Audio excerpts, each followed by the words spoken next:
Hello, everyone, and welcome back to another episode of The End Credits, the podcast where two brothers discuss their thoughts on a film of their choosing.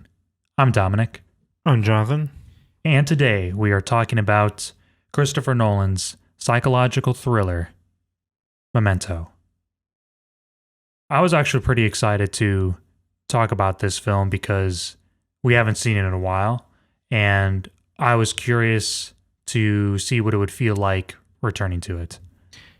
I was the opposite, basically. Last time I watched this film, it was not a pleasant experience at all. So I was like, going into this, I'm like, oh man, could this really be better? And off the bat, I do want to say it got a little bit better for my initial viewing, but I don't know. I think I still have some issues with it. Maybe they're not like, I think they might be a little bit biased just from the first viewing, but I do still have issues with it. It's not like completely, changed my mind, like kind of like how we watched Blade Runner, and that first viewing I kind of like ignored it, and the second viewing I'm like, oh no, this is a really good film.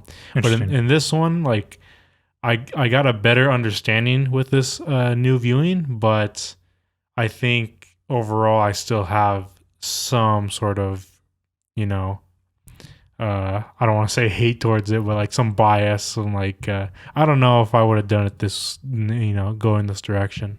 All right, well, let's go ahead and get some more details on the film. Yeah, so Memento was directed by Christopher Nolan with a release date of March 16th, 2001. Had a runtime of 1 hour and 45 minutes in the genre as a psychological thriller. It stars Guy Pearce, Carrie Ann Moss, and Joe Pantoliano. We have right here in front of us, if you're watching the video version, a copy of our Blu-ray of Memento, because we got it in a Christopher Nolan pack back in 2016, I think. Yes, I don't know. Some old pack. Director's collection of Christopher Nolan. So basically, I'm going to read the summary right here on it. A landmark film from acclaimed director Christopher Nolan, Memento is a mind-bending thriller whose mesmerizing power grows with every viewing. Guy Pearce stars as Leonard, a man with a bizarre disorder, the inability to form new memories. Ever since that fateful night when his wife was murdered, anyone Leonard has met or anything he has done simply vanishes from his mind. Who are his friends? Who are his enemies? What is the truth? The answers change from second to second as Leonard seeks vengeance for his wife's murder and sinks into an abyss of uncertainty and danger. So earlier we said that it's been several years since we've seen the film, and it's been about like 4 years, I think. I'm gonna guess, and I feel like it's longer than that. It could have been, but it's been a while for those who are listening. It's been a while for us, and I remember watching it back in my film study class in high school. Shout out to those people if you're watching, but I remember watching it, and I remember liking it for the most part. I don't remember if I actually understood it, and I'm gonna go on a limb and say I probably didn't understand the movie in its entirety. Right. I definitely didn't. I think I understood it to some degree the first time, but I think watching it back the second time, I understand it even more. I think that like what drives my like bias towards it is the first time when I watched it, I very much disliked the whole, I kind of want to call it like a gimmick of some sort where they tell the story backwards, basically. Right. And I feel as if like maybe I just seen a lot of maybe like 2000s, 90s era bad versions. Films that done this sort of thing. So I'm like, oh, this can't be good, because you've seen those classic ones where they start in some scenario, pause it, let me tell you what happened, Oh, yeah. 24 hours ago. Right. Then, And then the you know, rewind. yeah, and- yeah. So when I first watched this, I'm like, I don't know. I couldn't piece the stuff together correctly. I'm like, wait, what's happening? I got confused. This is the first time viewing it. Right. And I'm like, I left like a bad taste in my mouth sort of scenario. Mhm. And I'm like, I don't know. It was, I guess, just that whole way of telling the story for me gave me this like, I just don't want to, I guess, give it the time that it deserves. Sure. And this is actually something I wanted to talk about because um, I wanted to talk about like the way that the story is told. And I think that for a first viewing, it's interesting.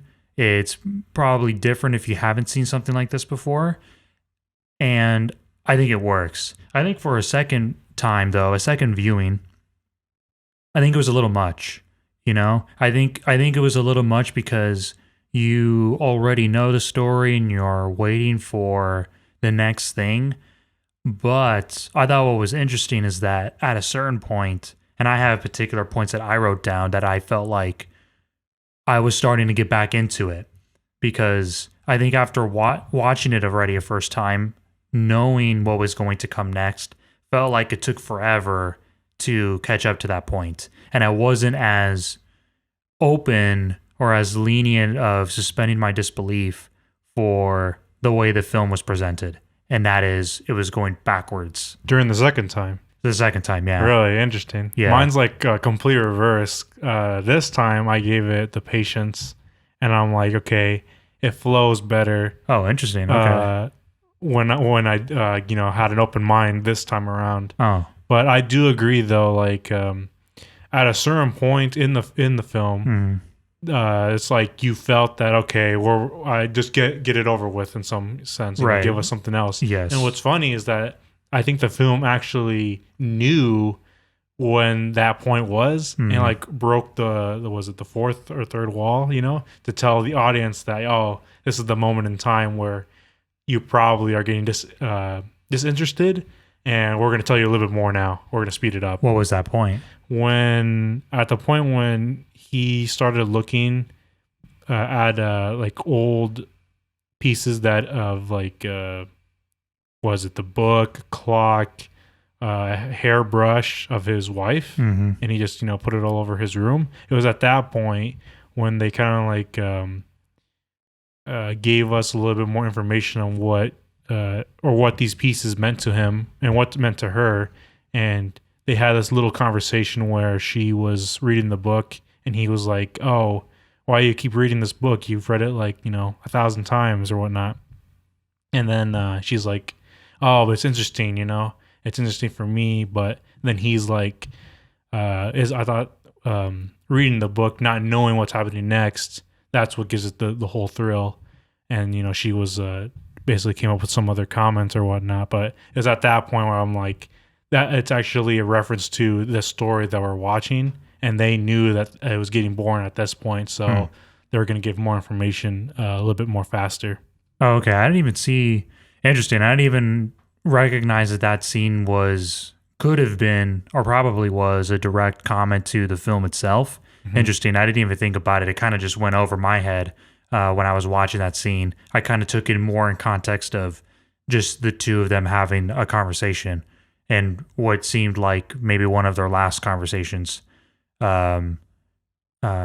together, Interesting. I didn't even think about it that way. But again, I do feel like that I don't think overall I felt like the movie was bad the second time around. I just think that I felt a little bit more tired by the fact that that we were going to go through it this way again, and that being that the story was being presented backwards. Did I like that? Yes, I did. I just kind of felt like that there was a point where, and it was really mainly in the beginning that I kind of felt like I wasn't suspending my disbelief for it. And I don't know if it is quite because of the fact that we were going backwards and that the story was being presented that way. I think it was more because of I started noticing poorly written dialogue, and I felt like the story suffered from stereotypes, that being the dead wife, the husband going to get his revenge, Yeah, and that's true. and as well as that he hated nicknames from his wife. I felt like these were things that I've seen in other films before, probably from the early 2000s or somewhere around there. Uh-huh. And I just felt like noticing those things is what made me feel like I couldn't suspend my disbelief as much as before. And I don't know, it was just sticking out like a sore thumb, and I just didn't like it. I don't know if you recognized those moments. I did. It was more like, I think it has to be the scenario where it might be because of how films today are presented. I want to say it's like the whole John Wick scenario, a bunch of movies copied that formula. Oh, yeah. At least nowadays. Right. To where, like, this person wants to get revenge or whatnot, and they're supposed to it's supposed to take down everybody or whatnot. So this, in some ways, because of the shift in how movies are told, this one kind of like gets hurt a little bit because it has those type of elements that are used in those other type of action films that are kind of like, okay, I'm not going to take this seriously anymore because today it's in another element where it's not really taken seriously. Right, and that's exactly what I mean, because specifically the moment when Leonard is going to talk to the guy at the front desk at the hotel that he's staying at, or the motel he's staying at, the way he like even talks about, because this is the first time when he describes his condition, I believe, and the way he describes it to him, it just feels like dialogue. It just feels like it's from a script. And obviously it is, okay? Right. Like, we obviously know that it is, but I guess just the way he first introduced, or that the way the audience was first introduced to Leonard explicitly telling the audience like what his condition's all about, it just kind of felt a little strange. It felt a little strange for me personally. And it just felt like it was coming from a script, and I was just like, I kind of didn't want to feel that. I guess really the first time we did feel, or we were exposed to Leonard's condition, is the very beginning. It's the opening title sequence, because we do go backwards, and it's really more maybe a statement on how the film is being presented, but it's also a statement on this is kind of Leonard's position, and he's got to take photos and whatnot. Right. But really, with the whole poorly written dialogue, I felt like Guy Pearce's performance as Leonard saved it for me personally. I felt like as we were going through the film, it was his performance that saved the writing and saved the movie, in my opinion. Of course, like all the other people, I know, like Carrie Ann Moss and Joe Pantoliano, I think that those people did really great too. Everyone did great, but I just felt like Guy Pearce, since he had a ton of lines, he had a lot of voiceovers. I say he's the main focus. Yeah, of course, he's the main focus. I just felt like he saved the poor writing. He did the best he could, in my opinion. Yeah, I agree. I think that's the case. It's hard for me because this is at least this is the film I know Guy Pearce for. Okay. Yeah. And again, it goes back to that bias of the first viewing. I just, didn't like this film, so I'm just not on board for his performance, or I think him in general. But again, I don't think it's a fair statement. It's completely not fair. Yeah. Just because of my first viewing. Yeah. So I have that like bias is like, I mean, sure or whatnot, but I think I agree. I totally agree. As again, after the second viewing and doing this podcast, I agree that his performance saved some scenarios where like they weren't very well executed. Yeah, I that's how I felt about it, and I was definitely noticing those moments. But I think that Guy Pearce did a good job at covering it up the best he could. Yeah, I don't know. I just felt like for whatever reason, being in the beginning of this film, I I wasn't as into it.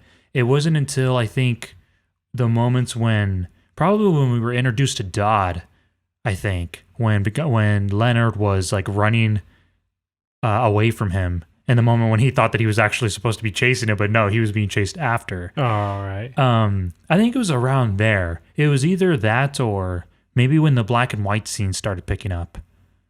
Yeah, I think I don't know if I got really bored per se or like, disinterested yet at the beginning.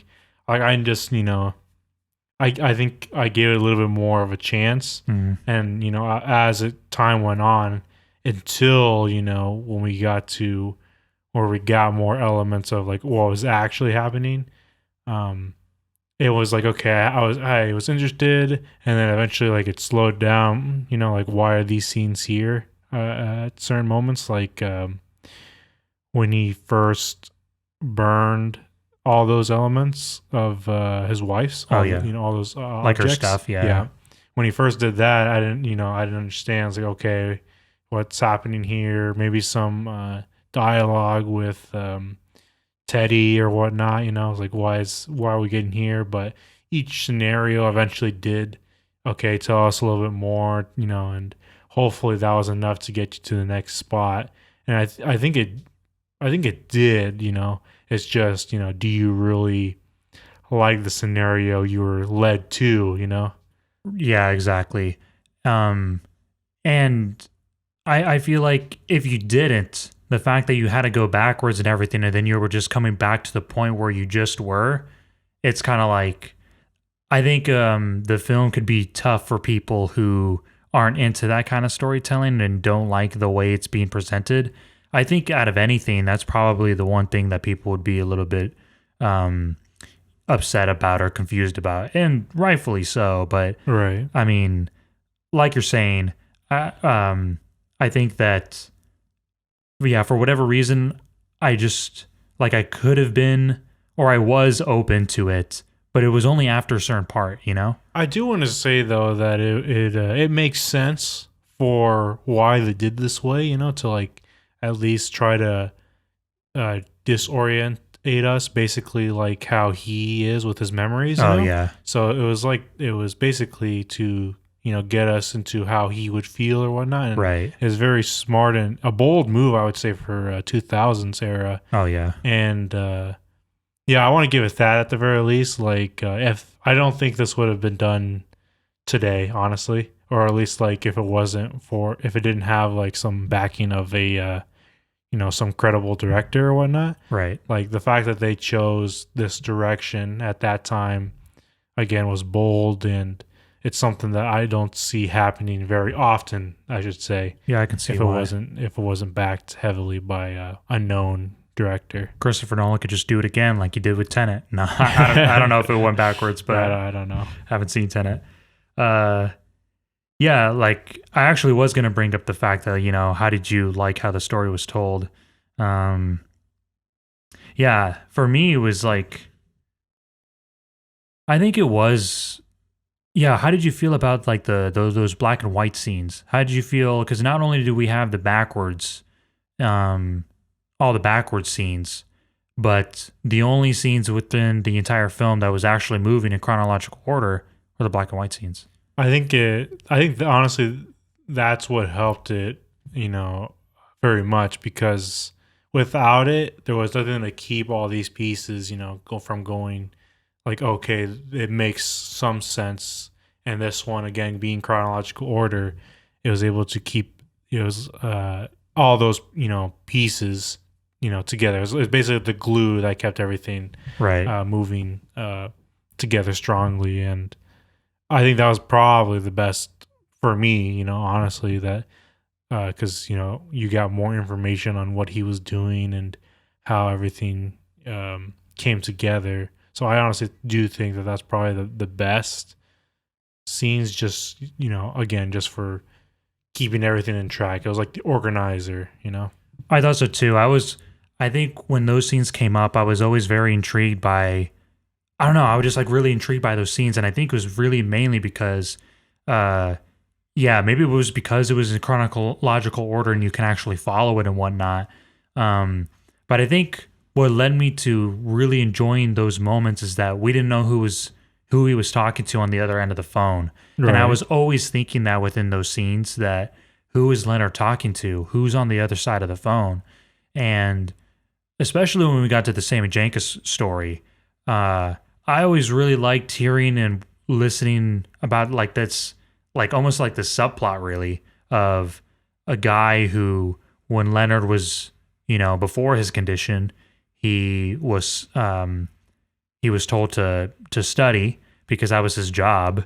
He was like a psychiatrist of some kind before he had his condition, and the fact that we got this whole subplot with Sammy Jenkins and then his family and then the condition that Sammy Jenkins had, which is very similar to the one that Leonard has now, it was an interesting subplot to discover and learn more about, and ultimately find out what the real plot is with it. But yeah, I thought it was just interesting, like going back and forth and seeing what the old Leonard was like, and then how Sammy Jenkins is very much like him now. Yeah, at that point, it's like maybe he learned something because obviously he thought it was important enough to write it on his hand. Yeah. So I think it gave the audience some hope that maybe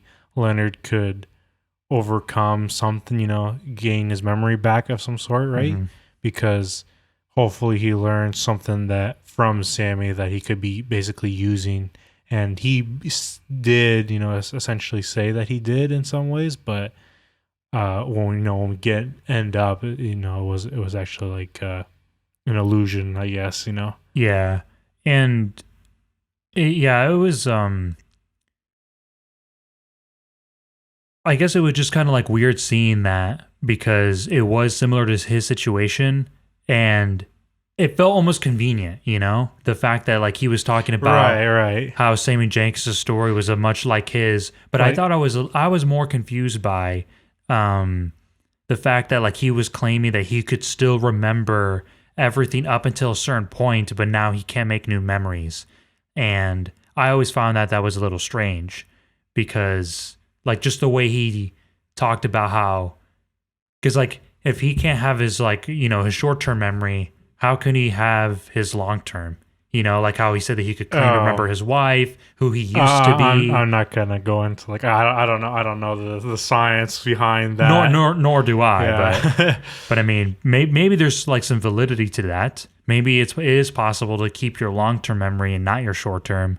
I guess I think in that moment it was a little hard for me to I guess suspend the disbelief that could actually happen, and maybe it does. Maybe those situations do happen, and I was thinking about that, and that actually did make me interested more into the film because I was like, just imagine if you had this condition, Right. and if you couldn't make memories within like a span of 15 minutes, and then you just forget.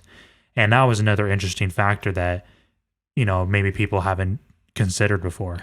What I thought was when you say like I guess convenient or like odd was the fact that like he had worked with somebody with someone or with a condition that he has now. I thought that was a little odd at first because I was like, that's just what's the odds of that happening? Exactly. What are the chances? Yeah, it's like so. If anything, I'll concede that fact.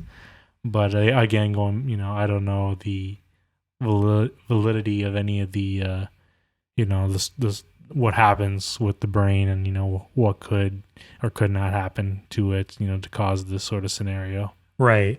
But I mean, even like the characters in the film, Sammy Jenkins' wife, even she had a hard time believing that the condition was a mental one. I think it's more on the again, they go into it in the film as well. I think it was more of that because what I thought was I thought he was there basically as like a company thing to like ensure that because he was supposed to get like Leonard, right? Yeah, Leonard was supposed to get and Leonard was checking out Sammy because Sammy was going to get like insurance money from the company. So he was there. Leonard was there to make sure that this whole ordeal was actually real, so that the company would, and eventually, in some ways, he even says this too. He kind of screws them over because he eventually says that it's possible, quote unquote, but they didn't have enough information to say. Right. And, He was basically claiming that the condition was a mental one and not a physical one. And with that whole insurance thing, is that it didn't cover because that. it had to be a physical condition and not a mental one. Right. So, and Sam and Jenkins' wife's mind, she felt like, well, if it wasn't a physical one, and she took it as, if it wasn't a physical one, then he was faking it. Her husband was faking it. That it was possible because that's what Right. the company was basically saying. Basically, to some extent. To an extent. Right. And that's what Leonard was trying to get at. Right, That, right. And then, obviously, she just needed some answer, as, they explain or whatnot. Right.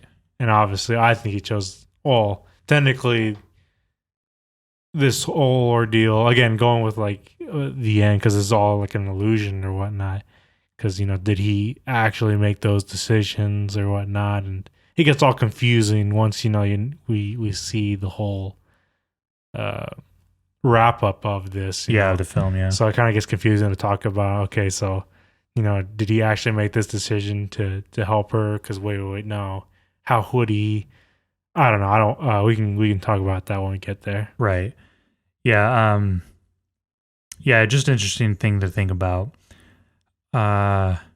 So you probably noticed this when you were watching, but did you pick up on the color matching of everything? I really liked how Leonard's tan and that tan suit jacket with the blue shirt matched really well with the hotel that he was staying at, or the motel he was staying at. My bad.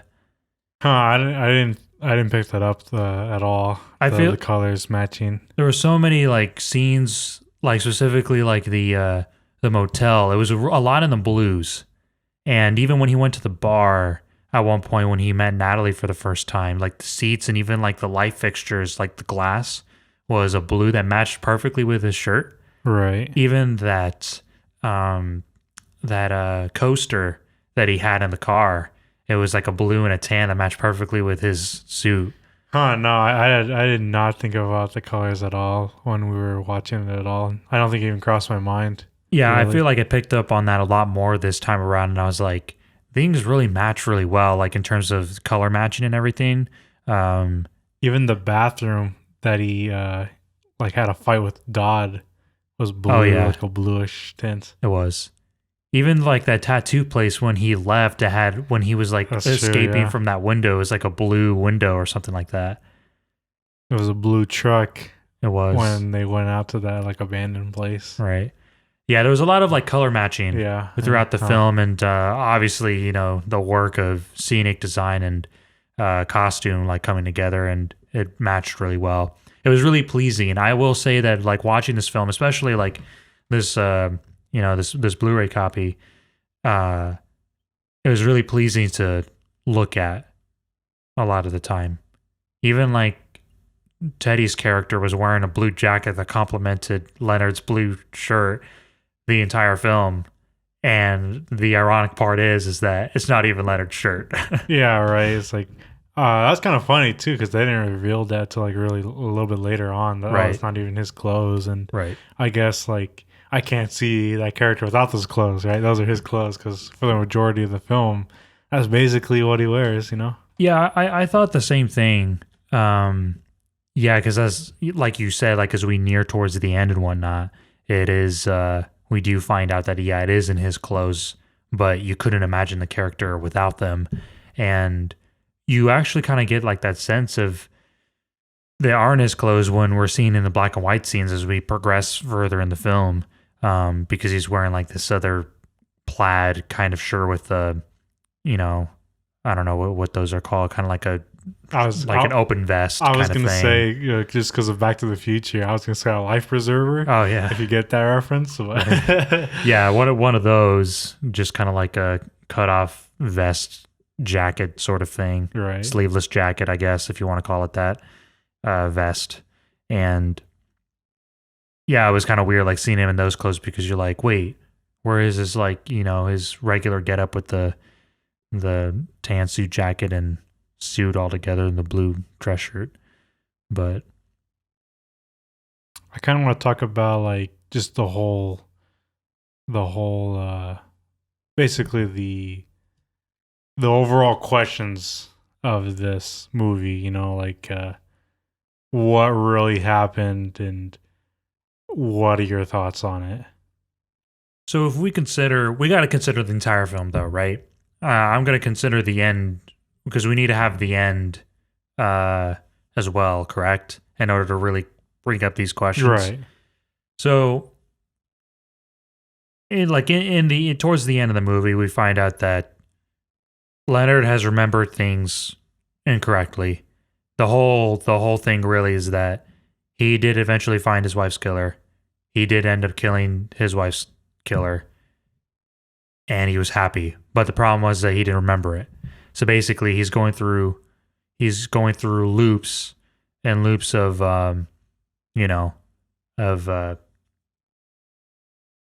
of basically finding the killer again and again.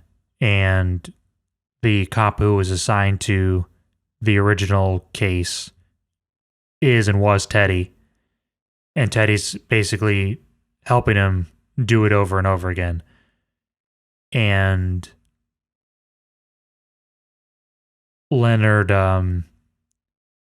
he has a hard time believing it. And basically the whole Sammy Jenkins story was actually his story. His own wife was diabetic, and he had the memory problem. His wife actually survived the assault that happened, and all those memories that Sammy Jenkins, like the Sammy Jenkins story, it was all Leonard, and it was his own wife, and he didn't even remember any of that.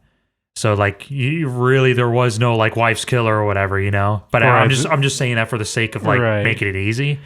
But like, there was no wife's killer because the wife survived. It was his own story with Sammy instead of Sammy Jenkins. There was no Sammy Jenkins, or there was, but he was a con man, like Leonard had figured him out to be. So I was gonna say, it makes you question like, how did the vengeance story even really start? If like, he didn't remember that. Oh, that wasn't the end, and that was like, why did that piece come together? Maybe just because he somehow like. Well, I would say that like Teddy was a big part of it. I would say that Teddy was the one who really. Well, no. Like, because if this whole vengeance story, if he didn't remember how it went down or whatnot, and how did he first start, doing going down this route, that it ended here, but he didn't remember it happening there, or this whole Sammy Jenkins thing, happening, like, how did he eventually put that together? It just like, it really like comes down to like, he's come a long way since that, and basically his whole thing has, again, it's revolved his whole life, quote unquote, because it's only really like 15 minutes, or like right. So how we were saying, it's basically all been like, nothing we were giving in this whole time really was true or factual or whatnot. It was all just because of some other scenario happening. When you explain, Teddy helping him out because he wanted to help him out, right? But then eventually, he just does it for, I guess, like in some ways a fun thing, or just to spend time, which is kind of messed up in that realm. But. Well, not exactly. That's not how I interpreted it, and I don't think that that's what Teddy was saying either. Like, yeah, kind of, sort of. But I think what I got more out of it is that Teddy, like he said, he was making some extra money on the side and essentially kind of using Leonard's story to bring it, and he intertwined them. It spiraled out of control. Two different things came into one, and it wasn't really supposed to. But you gotta agree that he was in the wrong totally. Teddy? Yeah. Oh yeah, of course. Yeah, yeah. Okay. But I wouldn't say that he was doing it for fun. He was doing it so he could make some money, especially with this Jimmy Grants guy that Leonard ended up taking for John G. Either way, I think it was just a bad. Right, I Bad agree. scenario, I totally okay. agree with that, but it wasn't about like fun. It wasn't about fun. He was Sure, using him. sure. But again, it ends up being he was used by different people. People took Right. advantage of his whole Exactly. scenario, and basically, again, he basically lived some other life. Yeah. Which is really sad when it all comes down to it, because I think what sucks is the fact that like Leonard thinks that he hasn't found the wife's killer, or that his wife actually died in the way that he thinks that everything happened. It's a classic unreliable narrator story, where we can't really trust our main character, and it just sucks that Leonard goes through all this and doesn't actually really remember the truth, and which is why I'm saying, going back to the whole long-term, short-term memory thing, that he claimed and he felt like he was sure that he could remember everything up until the point of his wife's death. And technically he did. He did remember things. But he left, but like Teddy even mentioned, that he was leaving out other things that he couldn't remember. The fact that his wife was diabetic, and that Sammy Jenkins was a con man, but he didn't remember that. The fact, No. Well, yes, and no. I would say like for the fact he didn't remember when his wife died technically, because she died with the whole insulin stuff, because that was his storyline, right? That's how she died, right? In reality, quote Right. unquote. But in his mind, she died, in the earlier scenes or whatnot. So does he really remember, what really happened? Because again, Oh, okay. I see what you're saying. because his thing was cut short in that scenario, and then it even comes to like, how would he even know that's how stuff would went down again? Because that's what even Teddy brings up, because if he was if he doesn't, he remembers being hit into like the wall or whatnot, and then just dropping, Right. how would he remember that if technically all this other stuff happened? I don't know, because it was pieced together differently. Yeah. He might be remembering it just because. Well, actually, it's not really him remembering it. I think or it could be actually. But it also could have been in that report, that file that he was carrying around the entire time, that it's actually there in writing. So he knows what, not necessarily that moment when he gets hit or whatever. But maybe that could have been in the report, that some other, I don't know, some person came to the scene and realized that maybe that's how he was hit and whatnot, right?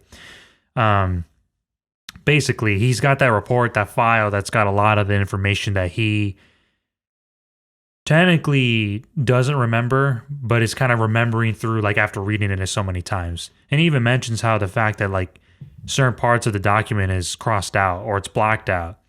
And then this is just another sad thing of the fact that, Teddy's basically, he's the one who's crossed out those pieces, or maybe it was Leonard. I'm pretty sure it was Teddy, though, in order to, my thought is that, like, at one point, Teddy gave him the file, crossed points out, so then that way, like he mentioned, that he was basically trying to give Leonard a life after the fact that he couldn't even remember the fact that they found the people that assaulted his wife. Right. And yeah, even with what was her name, Natalie? Yeah. Like she did bad things too, again, right. too. So both like characters that were like quote unquote started as friends, both ended up being, in some ways bad people. You could basically debate whether, they're worse than others, but right. at the end of the day, they both did bad things technically. They did. Well, even there, that's a scenario where you could claim, oh, did they really do a bad thing? They gave him some sort of life or whatnot. It's debatable, but and that technically comes to like what you want to truly believe in this scenario. But Right. I think that, they did bad things to him. And, that's like one of the questions because, in some ways, he himself did bad things to himself because he wouldn't remember the stuff anyway. Yeah. So, like, where do you even stand on that, Exactly. No, I totally know what you're saying. Yeah, all these people did like bad things, and he even did bad things to himself, especially like towards the end when we see him basically when he was talking about how is he willing to lie to himself to make himself happy, and he ends up doing it. And this was probably the one scene towards the end when he's writing that note, so then that way he knows that uh Teddy is actually a John Gimmel or something like that. That's And another scenario, or is like, what's the chances of yeah, that, in my opinion? But keep going. I thought the same thing. But that whole moment in that scene of him writing that he was going to write his next fact on a note card for him to get a tattoo, and he ended up putting the license plate number of Teddy's car. So then that way, eventually, he'd end up tracking Teddy and thinking that Teddy's the killer, and then eventually kill him. And I never really understood that whole moment. At least I thought I did back then when I watched it years ago. The moment when he was saying that he was lying to himself to make himself happy. And the fact that he essentially did. And I never really understood the weight of that because he even had the Polaroid photos of him when they did find the guy originally. The first John G. Right, the first John G. when they did find the guy, and then when he ended up killing The second John G. second John G, Jimmy Grant's, Natalie's boyfriend. And he had both of those photos, but he chose to burn them while he could still remember in that 15-minute span or whatever it is. He Right. chose to burn them, and then he chose to write down the license plate of Teddy because he's a John G. And I never really understood the weight of it that he knew what he was doing at that moment, but he knew he was going to forget it later. But it was giving him purpose to his life as Teddy was trying to tell him. And it was kind of like that moment of like you're saying, could we even trust him all along and what is true and what isn't? And, he's ultimately doing these bad things to himself as well, which is like a kind of a sad thing to do because that's really all he can do anymore. Because without that like story, what does he have? Because he can't even create new memories and like what does he have anymore? Because that's what he was fighting for this entire time. Well, that's why I say, like, it comes into question on, like, where did his whole memory vengeance story start? Because that's how we see him now in the movie, right? Right. So, like, he could have done something else prior to that to get him into that scenario. So I think in some ways there was some possible outs, or he could have, said, "Oh, it's over," but for some reason, he chose not to do that. Again, it depends on how you want to view the scenario, and that's like the ultimate question or whatnot. It's like, Yeah.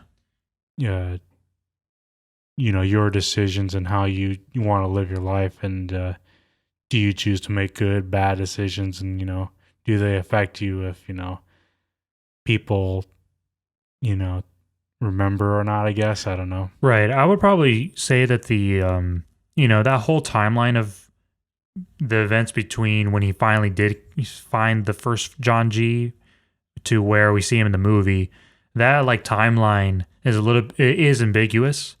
So, and I think it's probably a good thing that we say that it is. I know that Teddy in the film says something along the lines of like, it's been about a year. It's been like over a year since your wife's death. My thought is that when he did find the first John G and when he did capture the photo and everything, my thought is that like when he did come to again after like the when his mind was refreshed again and he couldn't remember things anymore, my thought is that like he probably looked at the photo and maybe never wrote anything down because there wasn't anything on the other side. If you took note of that, there wasn't any like note because he usually writes notes. Well, what's his name? Teddy took the photo though. Right. But I mean, the only person who could have told him what that photo meant was Teddy, no one else. Right. So my thought was is that Teddy probably was trying to tell him, and like he said, he did try telling him that they did find John G and they did kill him, and he tried letting him know that he did find him and everything, and he did do all that stuff, but he didn't remember it, and that was like the sad part. And I thought for me was that like right at that moment, Teddy probably saw that Leonard was refusing to accept the fact that they did find the guy because there wasn't really proof besides that one photo that he took of Leonard. So maybe Teddy thought at that moment that like I'm just gonna roll with this and make it appear as if this never happened, you know?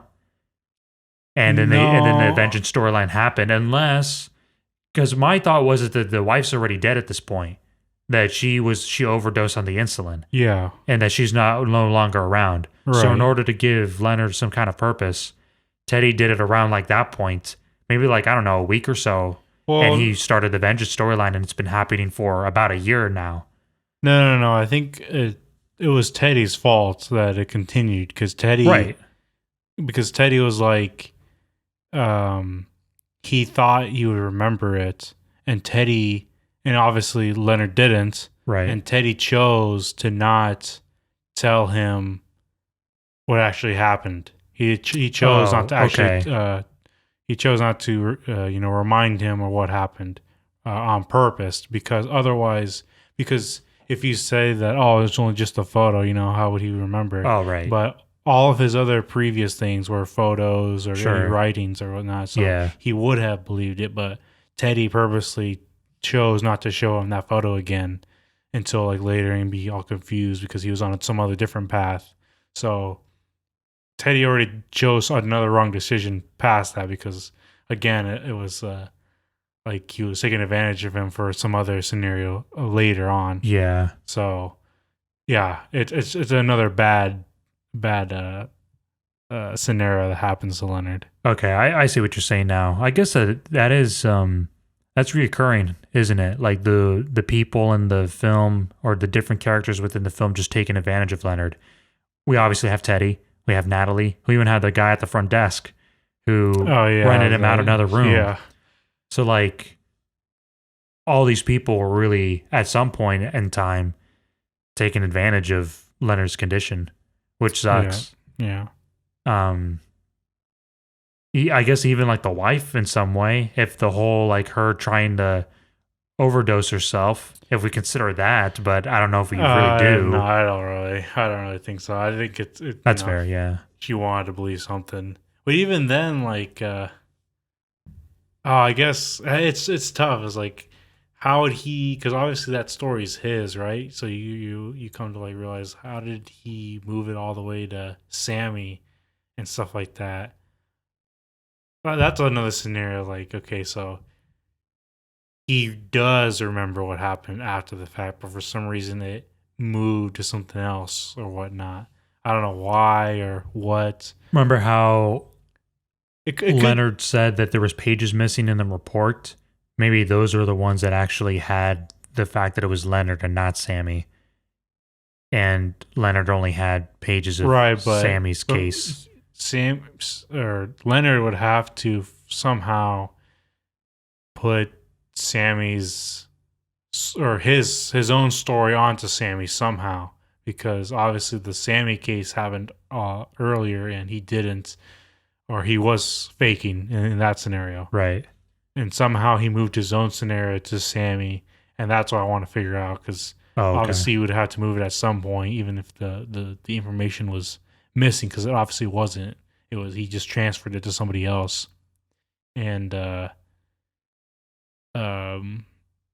what I want to know is like, well, it's not more of like what I wanted to know. It's more like it's neat how it's basically like how we view memories, right? Because we can change those instances with just remembering them again. And like, oh yeah, it was the, and we insert something that wasn't there, like if you remember, like if you try to remember, oh, what was last New Year's like or whatnot, and you try to think of something, and you might insert this or insert that, and maybe someone says, "Oh yeah, that did That's how it happen." happened. Yeah, and then it just jumbles and jumbles and jumbles, Right. And it like gets all that. mixed up. Right, and that's kind of like what happens in his case, right? It's Right. basically like it's a memory, and the more he tried to remember it or something or whatnot, The more you it forget. would just piece together, to something else. So it's obviously this whole scenario is like it was how memories were being formed and how it can be changed throughout time and by the people you meet and people who remember together with you or whatnot, and how like quote unquote fragile it is, just to remember it. And like he even said, Leonard, it's facts is like, your photos or stuff you wrote to yourself or stuff you can actually count on to being truly there because your mind can play tricks on you. Exactly. But what happens when someone comes in and says those written facts are wrong or they're incorrect? And then you start second guessing yourself. Right. So it's like even if you write it down, it's not doing a whole lot unless if you are sure that you're the one who wrote it down. But even then, yeah, I totally agree. And yeah, memories is a complicated thing. And ironically, he even mentioned how like in that same quote when he was saying that like memories can fail you and like it'll add like a car or like some kind of other person who wasn't even there.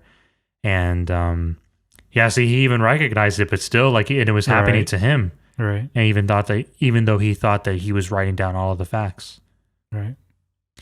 Yeah. Overall, I feel like I finally, or maybe even now, I still didn't because you brought in some different points that I didn't even consider. Right. So I was thinking to myself, or was about to say that I finally understood this film this time around, but I guess not. And I bet even if I were to like do some more research on to what Christopher Nolan's thoughts were and intentions were for the film, I'm going to discover yet another thing. Right.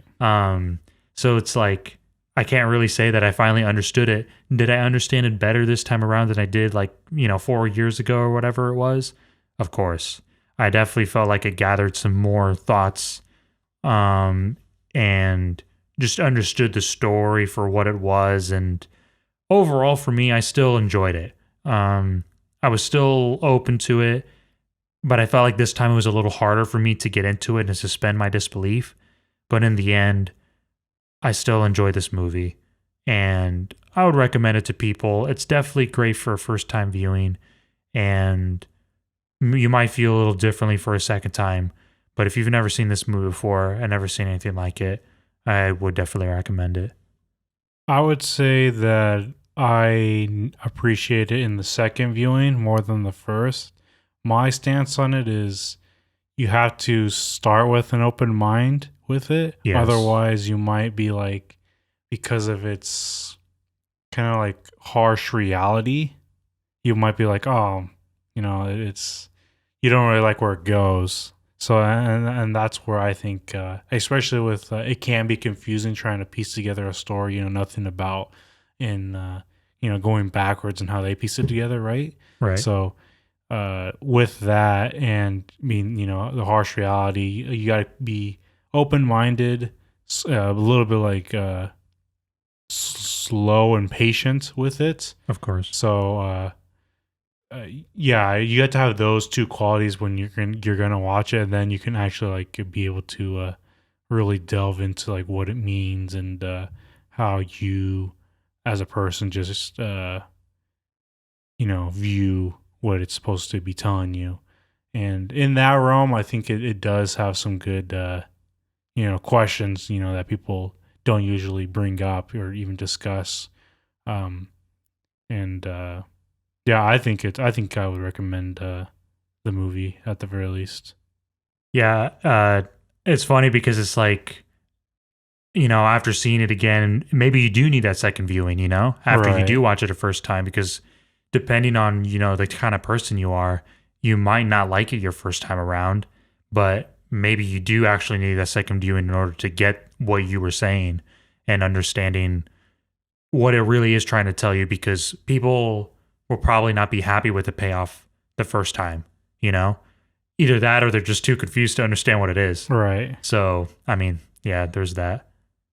So there we have it. Christopher Nolan's psychological thriller, Memento.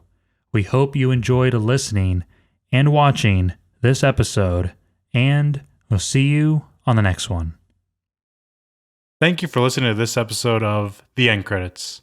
Follow us on Facebook and Instagram at The End Credits Podcast, and over on Twitter at The End Credits. If you're watching the video version, make sure to subscribe to the End Credits YouTube channel. That's it. Thank you and goodbye.